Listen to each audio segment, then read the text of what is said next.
Good morning, ladies and gentlemen, and esteemed visitors and guests, ambassadors, camera crew, wider world. We are here at COP25 in Madrid.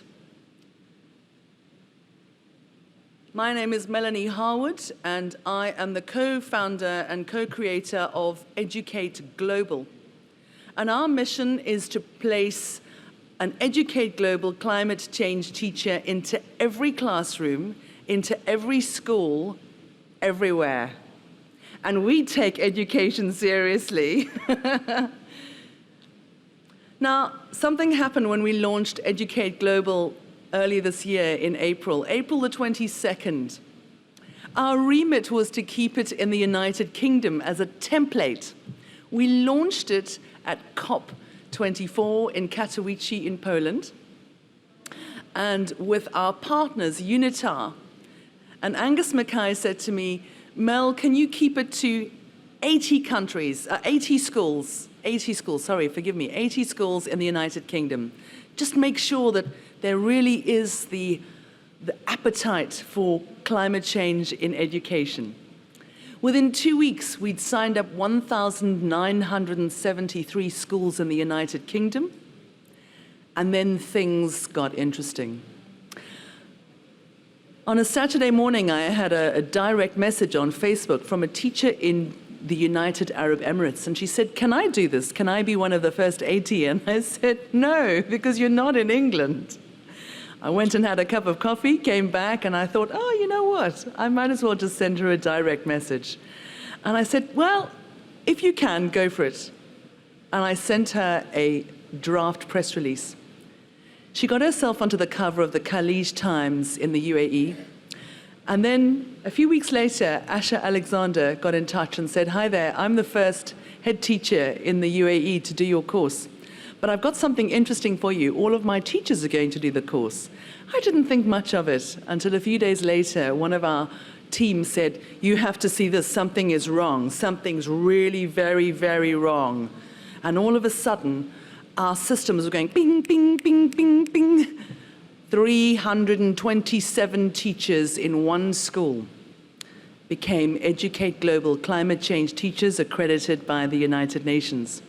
And I'm very, very lucky to be here today to introduce you to Asha Alexander, who's the head teacher of that school.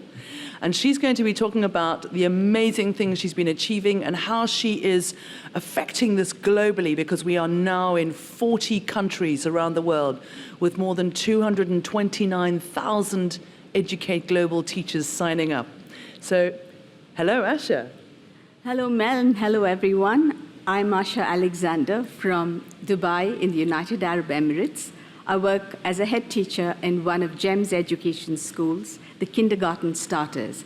And just as Mel informed you, all 327 teaching staff on my school are climate change teachers certified by the UN.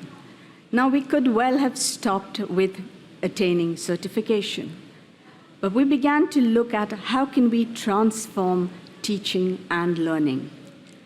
We wanted teachers to change the lives of students, and by transformational teaching, I didn't want it to be an empty signifier, a cliche. You had to be inspired in order to change lives. So we began to look at how can we integrate this in the curriculum. If it is a standalone piece of learning that is attached to the curriculum, it becomes weighty, the curriculum becomes unwieldy, and we're unable to transact it. I knew my teachers would definitely face a problem if it wasn't woven into the existing subjects.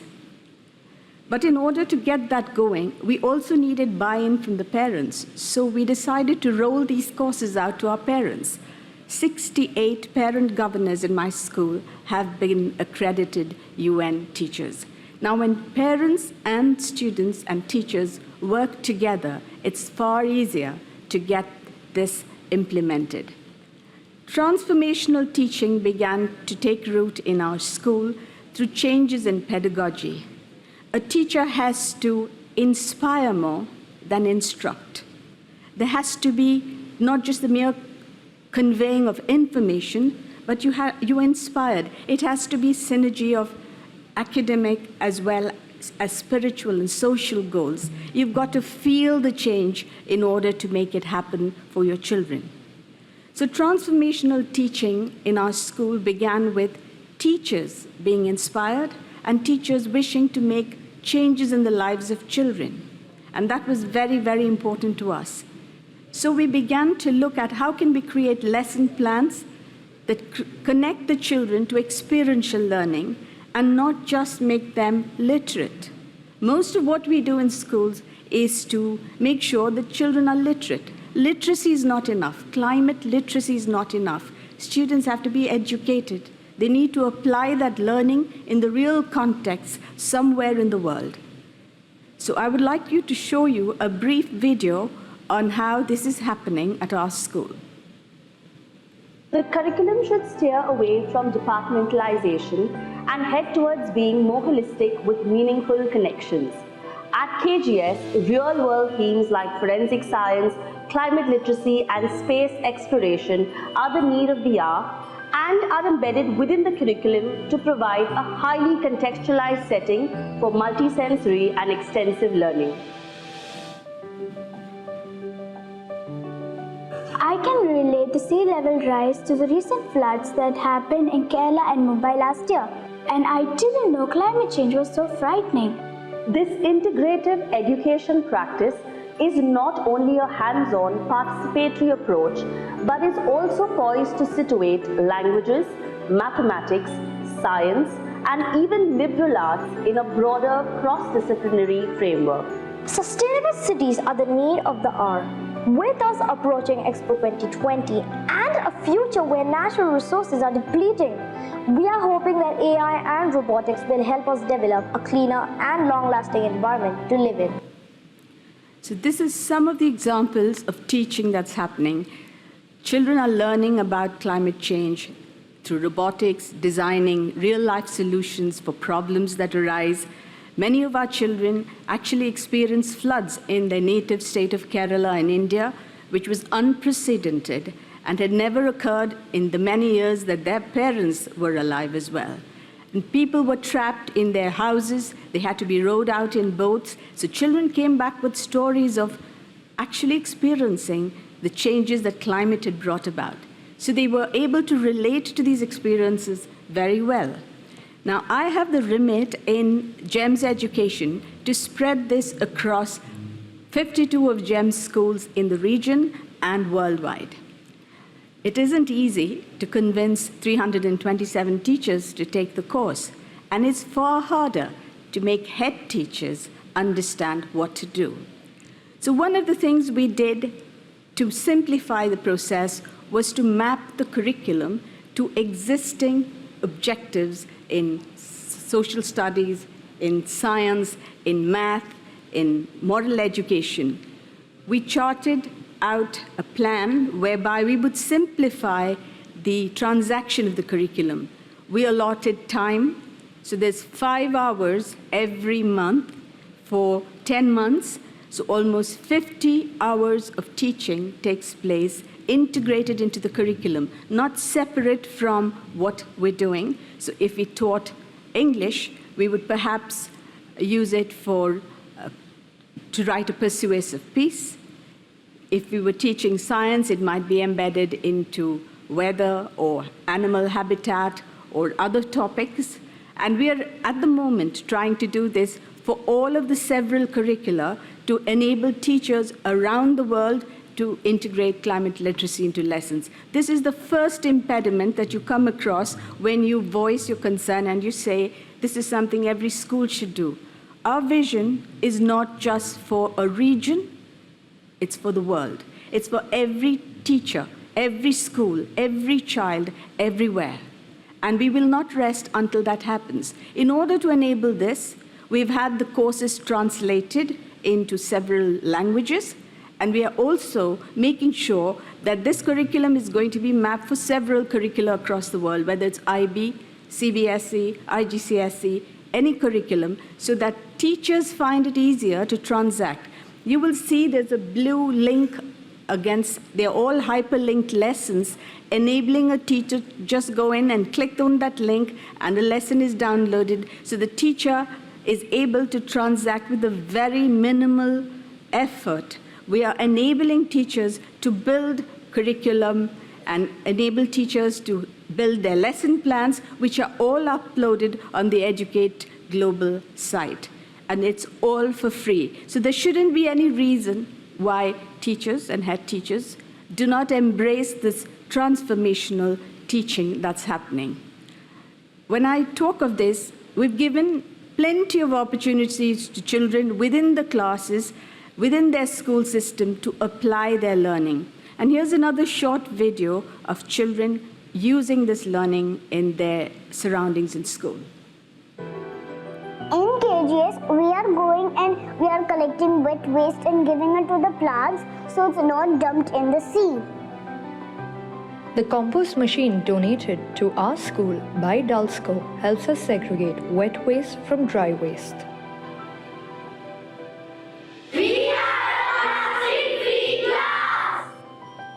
My name is Aditya and I am in a plastic-free classroom.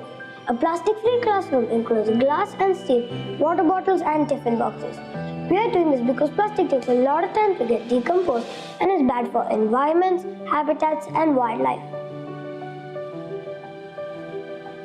Today during Right to Read, we read a book about climate change. In the book, I saw children picking up garbage from the roads, trying to stop pollution. So I request you all to stop the use of plastic and give climate literacy lessons in all schools so that my generation could have a better place to live in. When you integrate climate literacy in every subject, in every bit of the curriculum, yesterday I had a very interesting conversation with a teacher from Mexico, and she said, in my school, they treat it as co-curricular. There's nothing co-curricular. The curriculum evolves around your child. It evolves around your societies, and it should not be dictated by boards. One of the things as a head teacher that I did was to be disruptive. I didn't wait for my board or my education providers to tell me that I needed to teach climate literacy. I felt the need to do so, and I wasn't making any excuses. You need to be brave in order to face up and not provide excuses when it comes to integrating climate literacy. There are so many reasons which we give ourselves as to why we cannot do something. And yet, there is so much that we can do every single day, and it all adds up. If you're waiting for leaders to make the change, there's no savior coming to save us. We are our saviors. We are the people who have to fight the fight. And therefore, I advocate a movement, a revolution from the ground up. The only thing, the only solution that is long-lasting and will make an impact on this world is education. Raising awareness, actually being the change that you wish to see in the world. You have to make sure that this change is lasting. We haven't embraced this for a short while. We haven't embraced this for a year or to come here for COP25 or Expo 2020 in Dubai. This is a change that is going to last as long as we live, because I am concerned about the future of my children, my grandchildren, all of the 5,000 children who study in my school and their futures. If as educators and as adults, we are expecting someone else to find the solution, I think that is an extremely wrong thing to do. We gather together at COP and other forums to discuss. We share. And my hope is that what I have brought to you today will go into classrooms all over the world. This course is for free. People complain about money and financing and getting the funds. The course is free for you to do. If you have the will, your country has the will, your teachers have the will, your head teachers have the will, you can inspire every child, and through every child, every parent in the community. We were part of a research project by Harvard called Project Zero, and we were researching about creating communities of innovation. And I've actually feel that I've led from there to this, because the first thing we did in our research was to open doors. In our school, every parent can book a lesson, walk into the school, and see how lessons are being taught in that school. So if a parent had concerns about climate literacy or what is being taught in the school, they were welcome to come into the school and see the lessons in progress. We went from there to inviting our communities, our companies around, the World Green Economy Organization who's supporting us. And from there we decided we have to come to COP and take our message to the world. So we've now opened our doors to the world. I don't think leadership is just about being ahead and charging ahead and hoping the rest will follow. Leadership is about sharing, empowering others, and in turn, helping them build capacity wherever they are in the world. Genuine collaboration that comes from a deep, ongoing partnership, which I hope we will be able to forge. And I am delighted to tell you that teachers all over the world are embracing this. We have a video for you from several countries.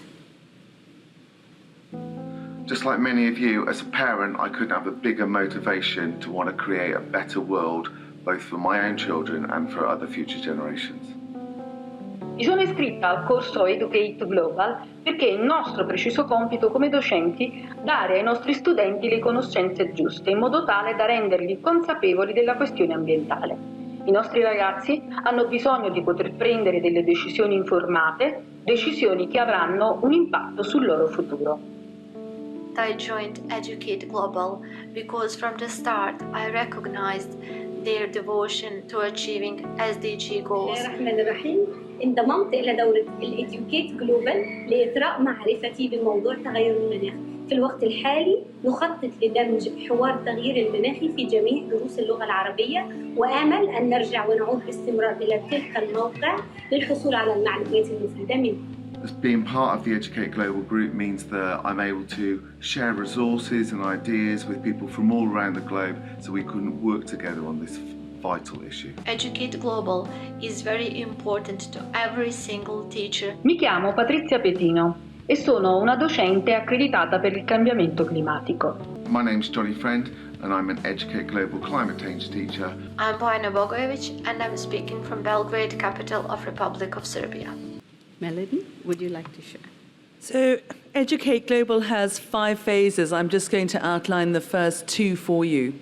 Phase 1, we make the Educate Global full Educate Global climate change teacher course available online. It's fully funded. I've funded it personally myself to this point, and we are now in talks with countries, regions, to be rolling this out as well, to be supporting us. You can't just give a teacher a lesson plan and say, there you go and teach this. You have to give them the confidence to be able to deliver this content that they don't feel lost and alone. This is a frightening subject. You only have to walk around here to listen to some of these talks and you just feel very depressed and very low. It's depressing.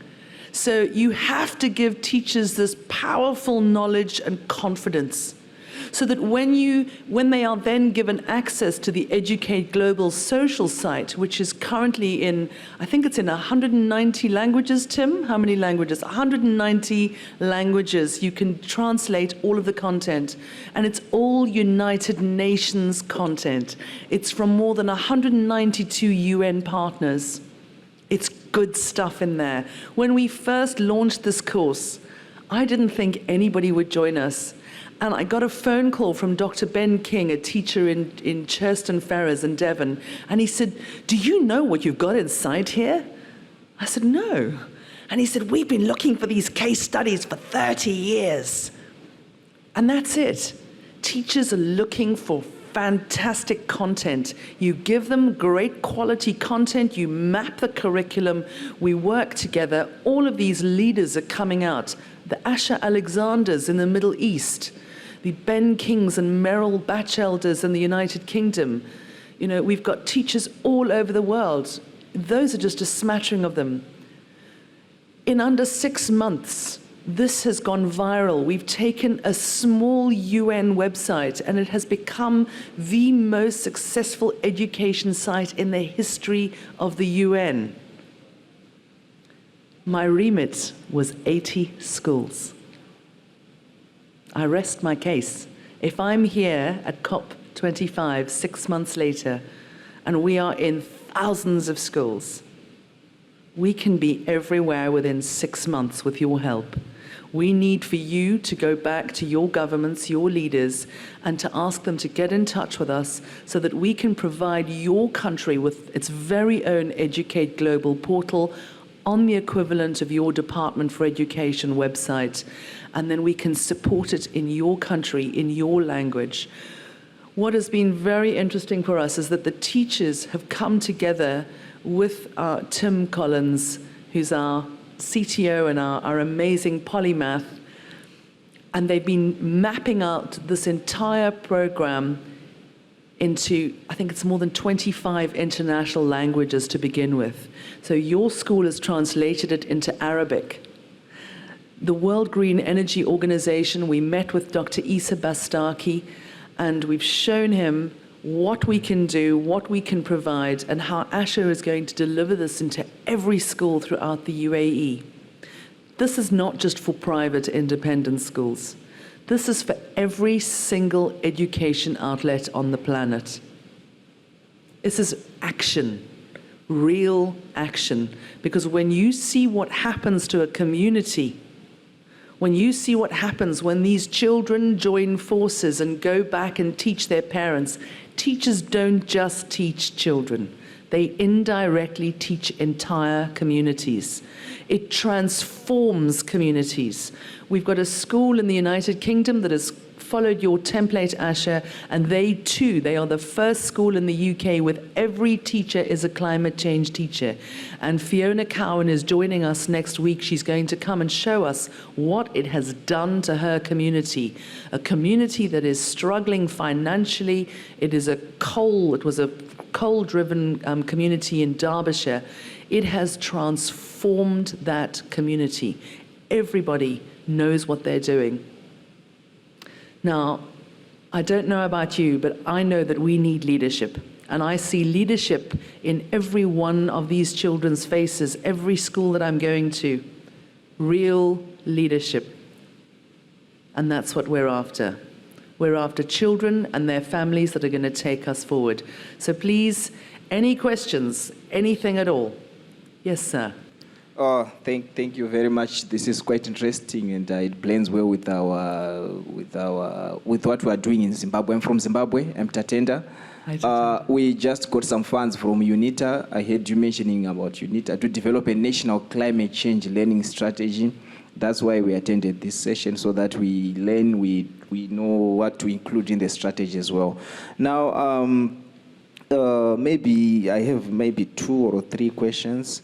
In terms of translating the material to local languages, you said you can support that? Yes, I think that's quite interesting. We can work with your government. Yes. And then we find the teachers in your region in the different languages, and we put a strategy together, and we can apply for development aid or funding, green funding, and we can build that very quickly. Asha's team put the Arabic version together in 3 weeks, and then we just get it and we make sure that it is correct, and we can build that portal for you on your country's website. Okay, wow, that's quite interesting. Now, coming back to my next question, what is the scope of this program? Do you cover only primary and high school students, or you can also cover universities and colleges? Everything. We go right from preschool. We have preschool right through to primary, middle school, secondary school, high school, further education. We are in colleges. We are even now 11 teaching universities in the United Kingdom are pushing forward their Bachelor of Education teachers and their PGCE students through the Educate Global program. So remember I said 5 phases. Phase 1, educate the teachers, upskill the teachers. Yes. Phase 2, provide them with the lesson mapping, the planning, with hundreds of lessons. All climate change has to be interweaved as if it's a golden thread right throughout your curriculum, right through from PE, little children, right up to the oldest. We've even got oldies like me doing it. And there are 5 courses to begin with. It's children and climate change, human health and climate change, gender and environment, international legal regime, and my favorite is cities and climate change. Okay. Yeah, that's quite interesting. I heard you mentioning about being accredited, coming to become a United Nations teacher, climate change teacher. That's right. How do one do that? What is the process? We will have a chat with you. You log on to educateglobal.org, so it's www.educate with a double C, EDUCCATE global.org. And we have a registration process there. You log into the site, you register, and then you do 5 chosen courses that we have put together from the UNCC Learn outline. You complete those, and then you come back to us, and we fully accredit you, as long as you have a school email address. So that is something that we're finding a bit of a challenge in China. We've had 700 schools from China sign up last week. We had 6 teachers from Ethiopia, 6 head teachers signed up last weekend from Ethiopia. It's coming. We have an average of 77 schools signing up an hour. So we'll get you through that process. All you have to do is get in touch with us. Let's have a meeting with your education minister, with your foreign ministers. Yes. Let's get going. Yes. Let's get going today. You're not leaving here until we've sealed the deal. Unfortunately, my education minister is not around, but there is a representative. That's okay. from You the and I education can shake ministry. on it. Even myself, I'm the one coordinating the climate change learning strategy project development process, so it's fine. We can We'll have do a it. chat. Right. We'll Cheers. do it. Thank you. Thank you so much. Good morning. Good morning. My name is Maria Gosa. I'm also from Zimbabwe. I wanted to find out, this is quite very interesting and very challenging for us, because we feel that we need something like this back at home. But my question is, the content which you have, do you modify it to suit the different agroecological zones? Because climate change in our country is impacting different areas of the country differently.